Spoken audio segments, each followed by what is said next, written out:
bear in mind, I've always been, and I regret this, but it's a timing thing. I'm a US centric person. So a lot of stuff I end up recommending. Yes. But I will say that the number one show I always recommend is kind of the universal thing is my favorite. I think it's my favorite show is Slings and Arrows, which is a Canadian show.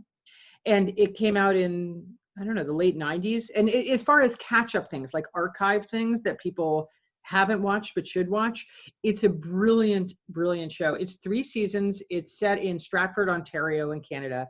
And it's about a Shakespeare company. And it's a very unique mixture of comedy and drama. It's really before its time, and it inspired a lot of other TV creators. But I think a lot of people don't know about it. I have to say it completely holds up. I just recommended it to a friend, and she's experiencing great joy. It also happens that it's not 3 million episodes. It's like, I think it's 3 seasons, and I think each season is 6 episodes. And in each season, they produce a different Shakespeare show, and it's just great. It's just great. But let's see, what are other things? I've been thinking about this because some of them are recent shows that I feel like not enough people have seen. Some of them are things I recommend all the time. Like there's a Australian show, Please Like Me, that is a beautiful show that is again, I like mixtures of comedy and drama. It's about a young gay man in Melbourne and his mother who is bipolar, mentally ill. But it's kind of a tender, funny relationship drama, and he's sort of an oddball, slightly withholding, kind of quirky guy who has this group of friends. It's hard to describe, and he's really into cooking, and there are these wonderful cooking scenes. But there are certain shows that are just hard to describe, and that's one of them. But it is a very humane show without being sappy, which is exactly my sweet spot. Like when a show has and because there are humane shows that are very syrupy and they may be moving but they're manipulative.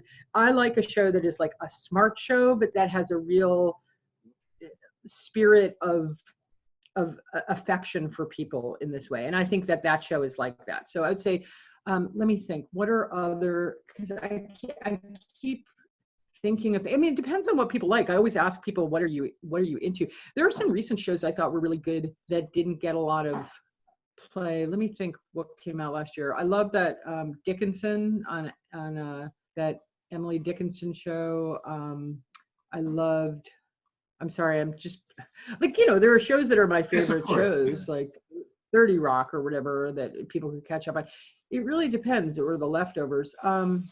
There was there are also just weird things that I have liked recently. There was, I'm sorry, I'm blanking on the name of the show that was an IFC that was sort of a crazy parody of shows like Soul Train. Let me look it up. Hold on for a second. Sorry. Do you put in that segment being very humane without being sappy also Afterlife? Have you seen it? With Gervais? I think I saw part of it. Is Afterlife where she gets out of prison, or is Afterlife where she has a nervous breakdown? Because I know this sounds terrible, but there are 2 shows that came out. Yeah, no, Afterlife is Ricky Gervais whose wife has just died, so he becomes very bitter at the very beginning, and then he recovers. I don't think I've seen it. I don't think very humane without being sappy, according to me. That sounds great.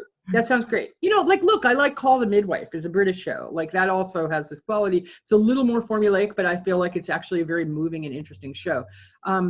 I could name a lot of shows that fit in this category, but of course I also like some extremely mean and nasty shows. So during my initial quarantine, it's funny because everybody was choosing different things, and people were asking what I was watching, and on HBO I was catching up alternately with episodes of the new season of Curb Your Enthusiasm and new episodes of High Maintenance, which I felt was kind of almost like a medicinal thing. And I was joking about it going back and forth from inhumanity to humanity.